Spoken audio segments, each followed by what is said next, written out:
Iginiit ni Commission on Elections o COMELEC Chair George Erwin Garcia na masyado pang maaga upang pag-usapan kung sino ang posibleng pumalit sa dalawang party list na sinuspende ang proklamasyon bunsod ng pending cases ng mga ito. Ang mga party list na ito ay ang Duterte Youth na pumangalawa at Bagong Henerasyon na pumasok sa top percentage votes.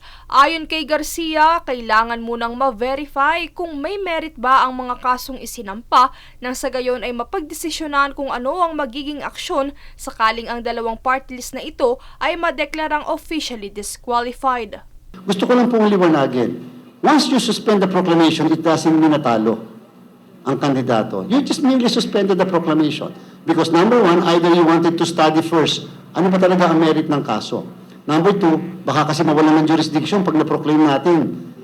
Therefore, pag nawalan ng jurisdiction, mapupunta na sa ibang ahensya ng pamahalaan. Tatandaan niyo po, kahit na kayo ay naproklama bilang kongresista kahapon as a party list, kahit na, hindi po nawawala ang jurisdiction ng COMELEC. Hanggang June 30 pa rin po na pwede namin tanggalin ang isang na-elect na kandidatong nanalo kahit sa congressman. Dagdag pang pahayag ng poll body chairman na isa pa sa mga pagdidesisyonan pagkatapos nito ay kung ibibigay na lamang sa mga idineklarang party list ang karagdagang seats o magdadagdag ng partido mula sa mga hindi nakapasok. Kaugnay naman ito ay tiniyak ni Garcia na aaksyonan ang naturang petisyon bago pa umupo ang mga bagong halal na opisyal ng 20th Congress sa June 30. Samantala, ilan pa sa mga binigyang linaw ni Garcia ay ang disqualification case laban kay re-elected Pasig City Mayor Vico Soto. But I was informed by the clerk of the commission it's a petition to disqualify that candidate. Tanong, pwede pa po ba yun? Hindi ko po sasagutin yung merits. Kalimitan po kasi ang petition to disqualify ay pwede lang ma-file before the proclamation of the candidate. After the proclamation, hindi ka rin po pwede mag-file except election protest o kaya co-warranto. Magpapabilang ka ng balota o kaya co-warranto. O kaya naman, gusto mong file ng kasong kriminal, election offense. Pero yung disqualification, meron pong timeline yun, meron pong hanggang period lang before proclamation.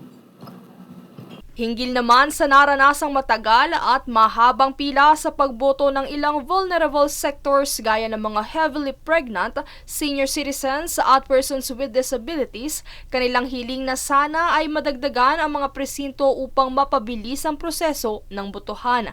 Ayon kay Garcia, ang suhestyon na ito ay nakadepende sa budget na mayroon ang komisyon at hindi basta-bastang maaaring dagdagan ang bilang ng polling precinct bunsod ng karagdagang expenses sa automated counting machines at iba pang kagamitan na kakailanganin dito.